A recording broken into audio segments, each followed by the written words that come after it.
Dziś zabierzemy Was do Darłowa, miejscowości położonej w środkowej części wybrzeża Morza Bałtyckiego.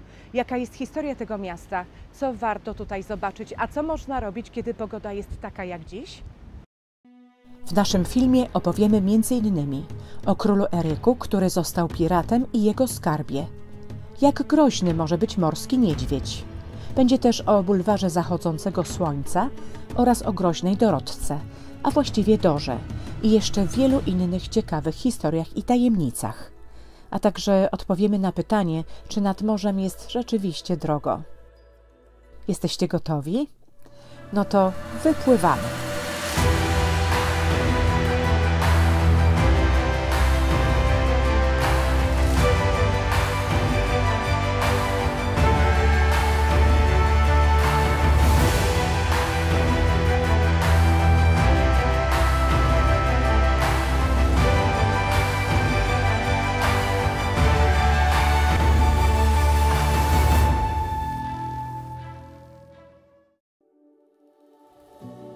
Nasze opowieści o miastach często zaczynamy od pokazania miejsca, w którym zaczęła się historia danego miasta. O ile wiadomo, że mające niemal 13 000 mieszkańców Darłowo znajduje się w środkowej części polskiego wybrzeża Bałtyku, to położenie starego pomorskiego grodu Dirlow nie jest pewne. Być może ten istniejący w połowie XI wieku gród leżał u ujścia rzeki Wieprzy, albo na wzgórzu, w dzisiejszej wschodniej części Darłówka, lub też na Wyspie Zamkowej. Nie mając pewności, gdzie powstał najstarszy gród, zaczniemy od spotkania z morzem. To nad samym brzegiem Bałtyku znajduje się Darłówko. To dawna wieś, a obecnie dzielnica Darłowa, włączona do miasta w 1936 roku. Położona u ujścia Wieprzy, w odległości około 2 km od centrum miasta i oddzielona pasem podmokłych terenów, była zamieszkana głównie przez rybaków i żeglarzy. Już w XIV wieku powstał tutaj punkt celny, a następnie przez stulecia Darłówko służyło jako stacja pilotów wprowadzających i wyprowadzających statki z darłowskiego portu. To dla potrzeb pilotów w latach 80. XIX wieku powstał ceglany budynek, który został zwieńczony wieżą latarni. Latarnia ta zastąpiła 2 znaki świetlne ustawione u wejścia portu na początku XVIII wieku. Podwyższona w latach 20. XX wieku o jedną kondygnację z galeryjką, latarnia jest niewysoka, ma zaledwie 22 metry. W okresie jesiennych i zimowych sztormów często jest zalewana przez fale, a jej północna ściana jest oblodzona. Z tego powodu od tej strony jest wzmocniona dodatkową warstwą cegieł i ma w sumie pół metra grubości. Od kilkunastu lat po remoncie latarnia jest udostępniana zwiedzającym. Wejście na jej szczyt jest łatwe, a z galeryjki rozciąga się rozległy widok na całą okolicę, w tym na falochrony, o które przy wietrznej pogodzie rozbijają się fale wzburzonego morza.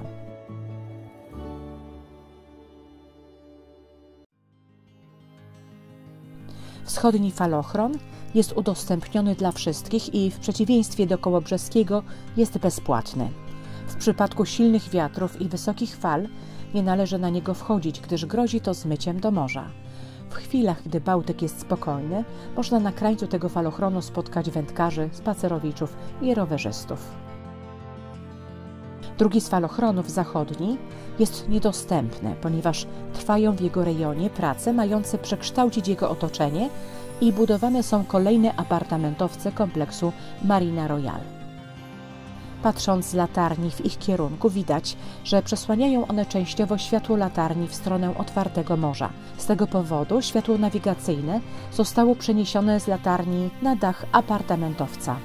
W starej latarni pozostały jedynie tzw. światła prowadzące. Nowoczesne, stojące nad brzegiem morza budynki, do których prowadzi bulwar zachodzącego słońca, zdecydowanie zmieniają charakter Darłówka ze spokojnego miejsca o niewysokiej zabudowie w bardziej nowoczesne, ale też bardziej ruchliwe miejsce, które będzie przyciągać coraz liczniejszych wczasowiczów. ale i bez nich do Darłówka przyjeżdżało się na wypoczynek. A wszystko zaczęło się ponad 400 lat temu, gdy jeden z władających Pomorzem książąt, Kazimierz VII, upodobał sobie darłowskie plaże i wzniósł dla siebie nowy dom, Neuhausen, w którym spędził ostatnie lata życia. Prawdziwy początek kąpieliska to rok 1811, kiedy były wojskowy dr Georg Büttner założył po wschodniej stronie portu prywatne kąpielisko morskie. 3 lata później, należące wtedy do Prus i noszące nazwę Rügenwalder Münde Darłówko, uzyskało status pierwszego pruskiego kąpieliska. Kilka lat później na miejscu tego kąpieliska powstał budynek dzisiejszego hotelu Apollo. Przez długie lata nosił on nazwę Friedrichsbad, na cześć pierwszego słynnego gościa, księcia Fryderyka Wilhelma, późniejszego króla Prus. Jego brat, cesarz Wilhelm I, bardzo polubił to miejsce i wielokrotnie tu powracał. Kąpielisko pomyślnie rozwijało się. Powstawały kolejne budynki, hotele, restauracje, budynki łazienek na plaży. Zabudowa Darłówka zmieniała się, a hotel Apollo trwał niezmiennie niczym latarnia. Gdy pogoda niezbyt pozwala na plażowanie, można udać się na kawę właśnie tutaj i cieszyć się widokami z tarasu hotelowej kawiarni. Jest to też idealne miejsce do podziwiania zachodu słońca. Pobyt nad morzem to nie tylko kawa, ale także różne popularne łakocie jak lody czy wata cukrowa. O tym smaku z dzieciństwa przypomniał nam pan Zbigniew, który przedstawił się nam jako waciarz celebryta. Dzięki niemu mogliśmy zobaczyć, jak się robi watę cukrową, a następnie przypomnieć sobie, jak smakuje po latach. Jest świetna, polecamy wszystkim, dużym i małym. Stąd już tylko parę kroków na wschodnią plażę. Szeroka, chroniona specjalnym falochronem, jest idealnym miejscem do kąpieli dla rodzin z dziećmi. Woda w tym miejscu nie jest głęboka i dobrze chroniona przed wysokimi falami. Na jej tyłach, za wydmami, przebiega szlak rowerowy. Można nim przemierzyć całe polskie wybrzeże. Zaledwie kilka kilometrów od Darłowa jest na przykład miejscowość Wici, gdzie znajduje się dokładnie środek polskiego wybrzeża.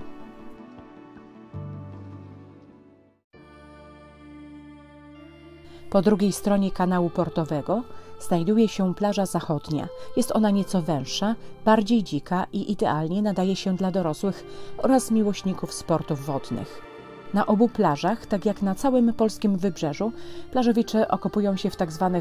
grajdołkach, by chronić się od wiatru. Tych, których to śmieszy, chcielibyśmy zapytać, co sądzą o przedwojennym sposobie okopywania się przed wiatrem, który widać na wielu starych pocztówkach.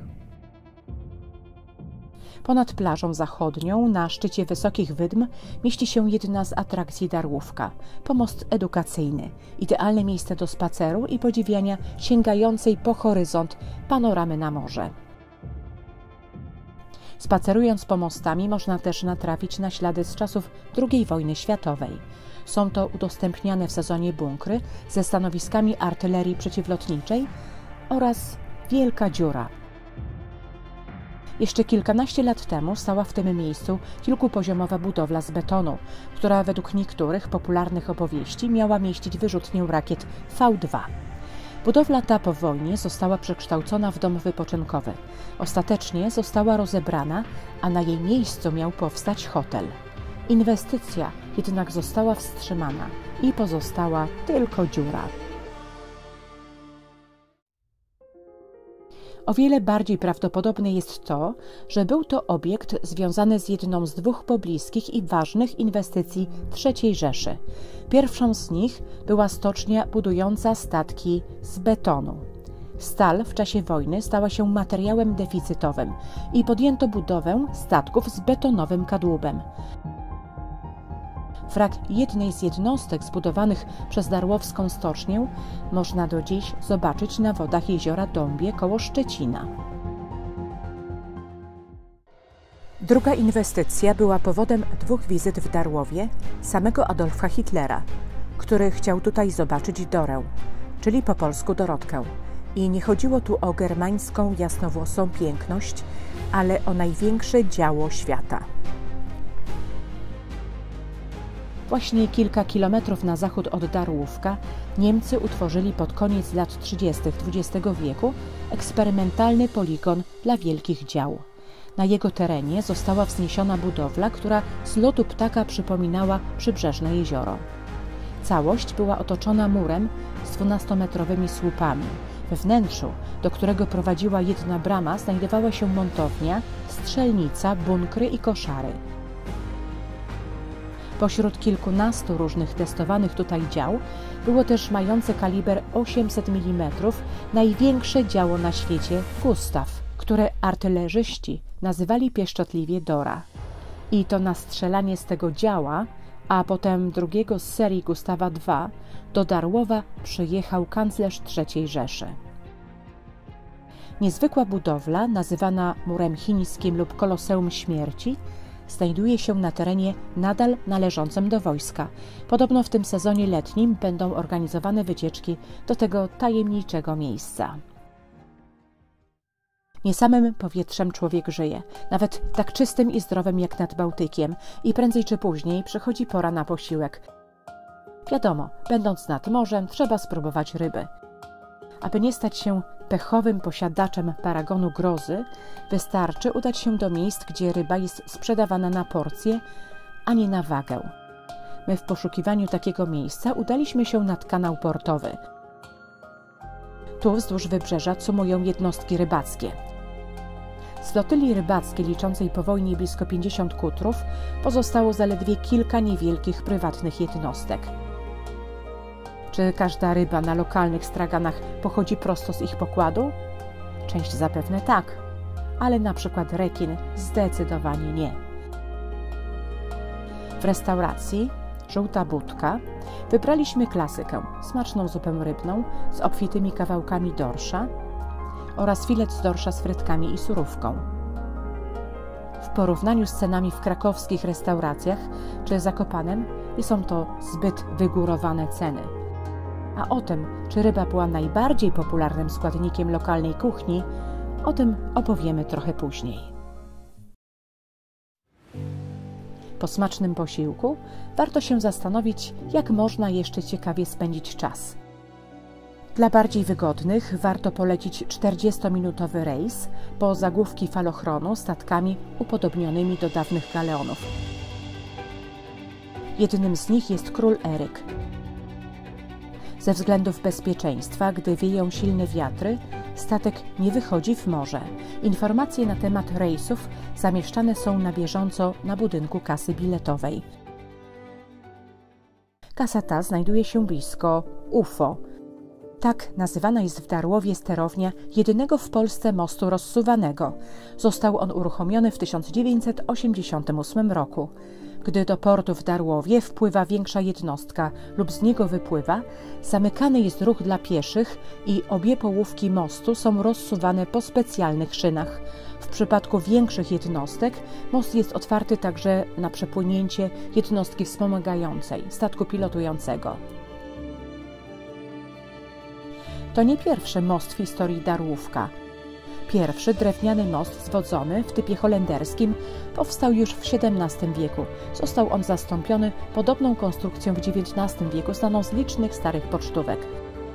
Most ten przetrwał do 1977 roku. Po jego rozbiórce, zanim powstał nowy most, wykorzystywano prom.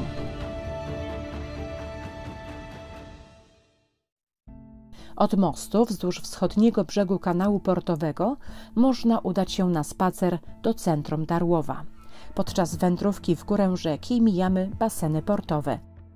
Poza nielicznymi jednostkami rybackimi cumują tu jednostki ratownicze i pomocnicze.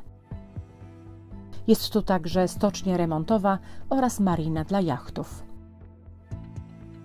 Powoli zbliżamy się do widocznych z daleka potężnych elewatorów zbożowych. Większy z nich ma 9 kondygnacji nadziemnych i powstał w czasach II wojny światowej. Nieopodal niego wznosi się budynek dawnej lodowni.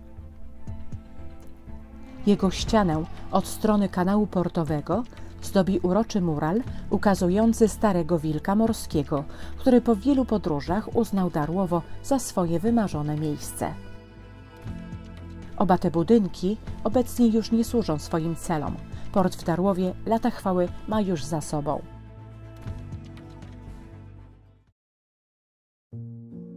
Miasto żyło z morza od zarania swoich dziejów, ale złote czasy nastały, gdy miasto w 1412 roku stało się członkiem Hanzy. Statki kupców darłowskich ze zbożem, rybami, piwem i miodem docierały do Anglii, Hiszpanii, Portugalii, a nawet Italii. Po latach wojen w XVI i XVII wieku kolejnym okresem pomyślności był XIX wiek. Najbogatszymi armatorami w tym czasie była rodzina Hemtenmacherów. Posiadali oni flotę 50 żaglowców i byli właścicielami jednej z największych kamienic w mieście. To przedstawiciel tego rodu ufundował jeden z najbardziej znanych symboli miasta – fontannę Rybaka. Fontanna Rybaka stoi w historycznym centrum Darłowa, na placu Tadeusza Kościuszki, czyli historycznym rynku miasta.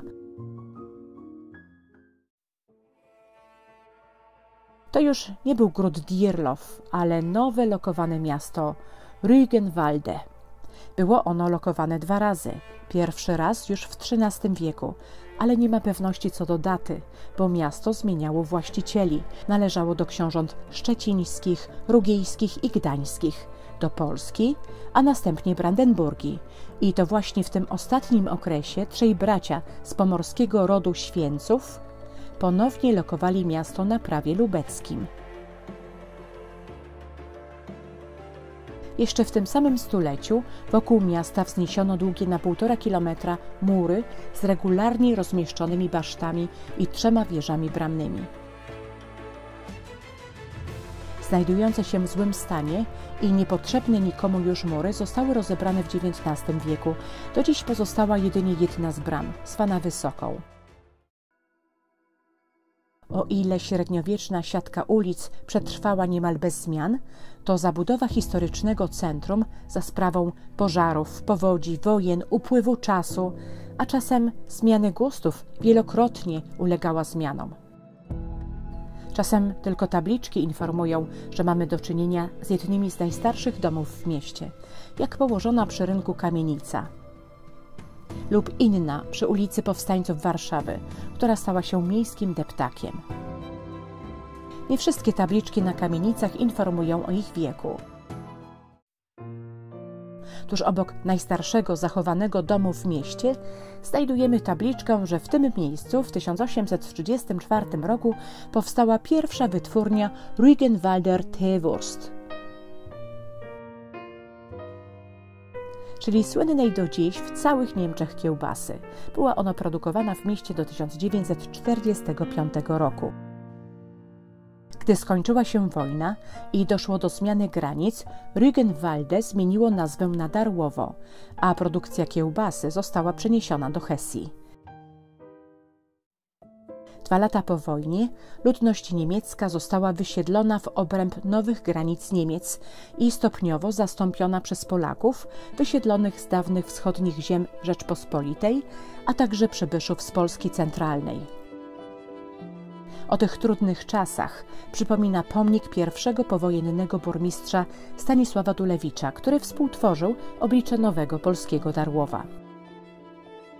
O tym, jak zmieniało się miasto, najłatwiej jest się przekonać oglądając stare fotografie.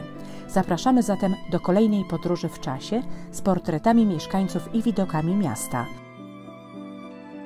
Wyruszymy w nią wraz z Francem Nevigerem, który od przełomu XIX i XX wieku prowadził swój zakład przy dzisiejszej ulicy Pocztowej wraz z filią nieopodal plaży w Darłówku.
Na dawnych widokach miasta często pojawiają się najstarsze i największe budowle, które zachowały się do naszych czasów. Brama Wysoka oraz gotycki kościół parafialny pod wezwaniem Matki Boskiej Częstochowskiej.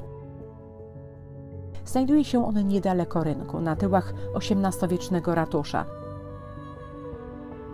Powstał on w XIV wieku i pomimo licznych pożarów zachował zasadniczo swoją średniowieczną formę.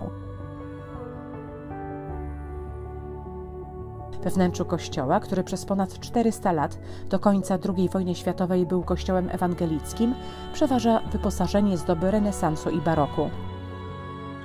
Najważniejszego miejsca w kościele niestety nie możemy Wam pokazać w naszym filmie, bo jest w trakcie remontu, który ma trwać jeszcze przez kilka miesięcy.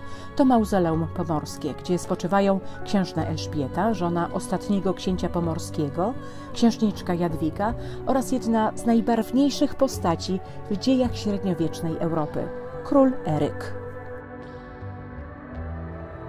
Ostatnie lata jego burzliwego życia były związane z jedną z najcenniejszych budowli Darłowa, tutejszym zamkiem, do którego kiedyś prowadziła z miasta furta w murach miejskich. Historia zamku zaczyna się w 1352 roku, kiedy wyspę na Wieprzy i Kanale Młyńskim zakupił książę słupski Bogusław V. Był on jednym z pomorskich książąt z rodu Gryfitów, którzy starali się zachować niezależność Pomorza od sąsiadów. Podobnie jak Polska Piastów, księstwo pomorskie było dzielone i jednoczone.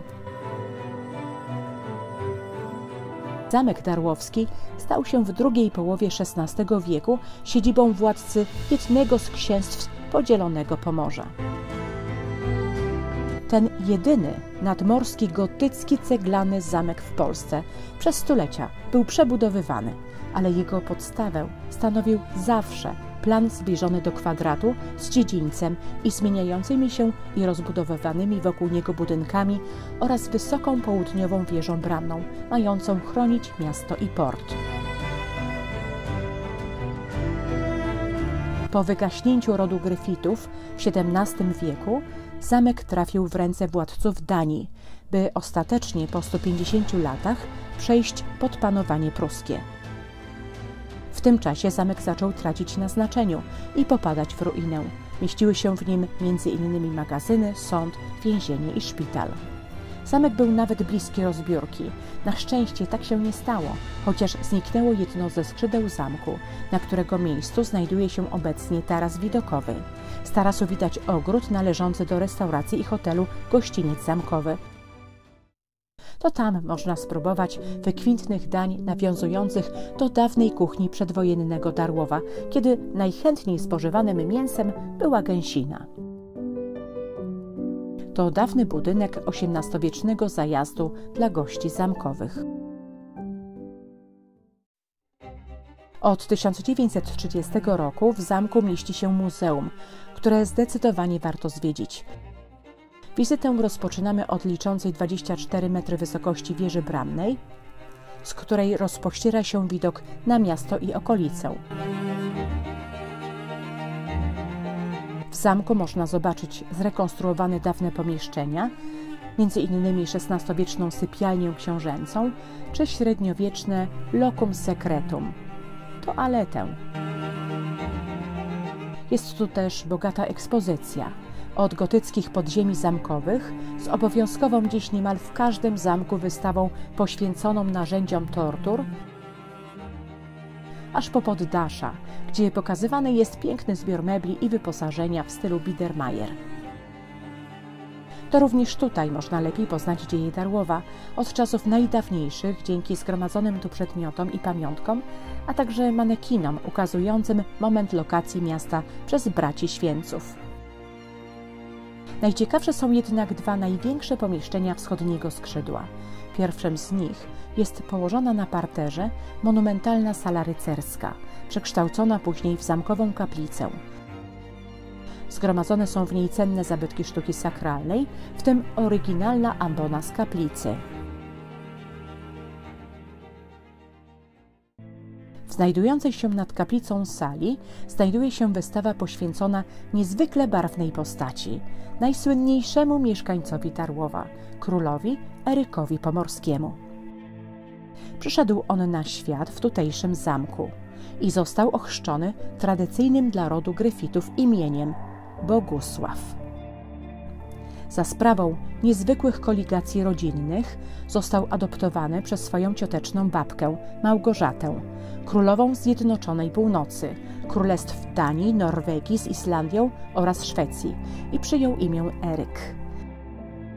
Nastoletni Eryk został kolejno koronowany na władcę tych trzech królestw, stając się potężnym władcą. To za jego sprawą stolica Danii została przeniesiona do Kopenhagi i powstał zamek Kronborg, będący powiększoną wersją zamku w Darłowie. To w tym zamku Szekspir umieścił akcję Hamleta. Liczne wojny, faworyzowanie Duńczyków kosztem Norwegów i Szwedów oraz trudny charakter doprowadziły do jego zdetronizowania w każdym z trzech królestw i rozpadu ich unii. Sam Eryk schronił się na wyspie Gotlandia, gdzie trudnił się piractwem. Jego działalność była na tyle dużym utrapieniem, że sprowokowało to interwencję Szwecji i Eryk wycofał się na Pomorze i osiadł w Darłowie. Eryk miał przybyć do Darłowa z licznymi skarbami zdobytymi podczas pirackich wypraw z Gotlandii. Co się stało z tym wielkim skarbem? Do końca nie wiadomo. Część została wyprzedana, ale po części sług zaginął. Być może pozostaje gdzieś w ukryciu, czekając na swojego odkrywcę. Sam Eryk miał zostać pochowany z ostatnim przedmiotem pochodzącym z wielkiego skarbu, złotą ozdobą w formie gołębicy. O Eryku pamięta się w Darłowie do dziś. Poza wystawą jest statek noszący jego imię, ulica oraz niewielki park położony obok wieży ciśnień. Brakuje tylko jakiegoś lokalnego produktu, na podobieństwo żagańskiego Keplerka, nazwanego tak na cześć słynnego uczonego Keplera. Podpowiadamy, może jakiś eryczek? Zanim powstanie taki produkt, i tak warto zatrzymać się w jednej z tutejszych kawiarni i cukierni. Nasz wybór padł na jedną z nich, położoną obok rynku. Słodko po mojemu to miejsce z pyszną kawą, z przytulnym wnętrzem i widokiem na darłowski rynek. Po krótkiej przerwie warto udać się na jeszcze jeden spacer, by zobaczyć kolejną niezwykłą budowlę Darłowa, położoną poza granicami dawnych murów miejskich, kaplicę Świętej Gertrudy. Ta niezwykła w swym kształcie ceglana budowla składa się z sześciobocznej kaplicy centralnej, otoczonej niższym, 12-bocznym obejściem i zwieńczona jest dachem namiotowym, krytym dębowymi kątami i zwieńczonym 8-boczną wieżyczką w kształcie iglicy. W jej wnętrzu znajdują się XVII i XVIII-wieczne empory z czasów, gdy Kościół należał do ewangelików, a także odsłonięte w latach 90. ubiegłego wieku polichromie. Wśród badaczy nie ma zgody, czy jest to budowla zainspirowana architekturą skandynawską czy angielską. Nie wiadomo też, kiedy powstała, a najstarsza wzmianka o niej pochodzi z 1497 roku, kiedy do Darłowa dotarł niedźwiedź morski. Podczas sztormu, jaki miał miejsce w oktawę święta narodzin Najświętszej Marii Panny, mieszkańcy Darłowa usłyszeli od strony morza dźwięk przypominający ryk niedźwiedzia, a następnie nadeszła ogromna fala tsunami. Wiele budynków zostało podtopionych, a kilka statków fala wyrzuciła na brzeg daleko od morza.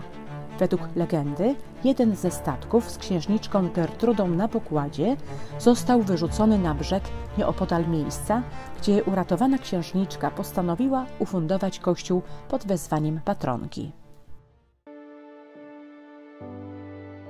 Przy jednej ze ścian niezwykłej świątyni znajduje się na niewielkim cokole jej model.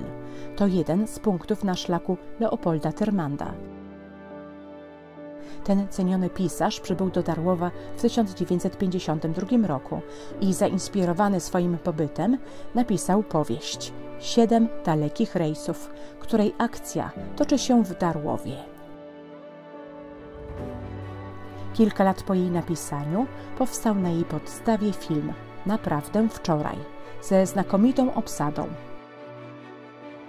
Warto podejść pod pomnik samego Tyrmanda, siedzącego na ławeczce przed średniowiecznym kościołem świętego Jerzego. Ten niewielki kościółek jest pozostałością po dawnym szpitalu dla trędowatych. Poza pomnikiem pisarza i modelem kaplicy, na szlaku Tyrmanda jest jeszcze 7 innych punktów, między innymi przy elewatorach, przy budynku stacji kolejowej, gdzie do Darłowa przybył pisarz, bohaterowie jego powieści, liczni wczasowicze, a także my. Ostatni z miejsc na szlaku Tyrmanda znajdują się już w Darłówku, statek Ragne koło latarni oraz główne postaci powieści Ewa i Nowak, upodobnieni do aktorów z wersji filmowej Beaty Tyszkiewicz i Andrzeja Łapickiego. Droga do nich z centrum Darłowa jest dosyć długa. Można do Darłówka wrócić pieszo, idąc wzdłuż Wieprzy, lub też skorzystać w sezonie z tramwajów wodnych. Dotarliśmy nad morze na tyle wcześnie, by zdążyć na zachód słońca. Ten nostalgiczny widok to także nasze pożegnanie z Darłowem, do którego na pewno jeszcze chętnie wrócimy. Jeżeli interesują Cię podróże po Polsce z historią w tle, to zasubskrybuj nasz kanał. Możesz również włączyć dzwonek, by otrzymywać powiadomienia o nowych filmach. Do kolejnego odcinka.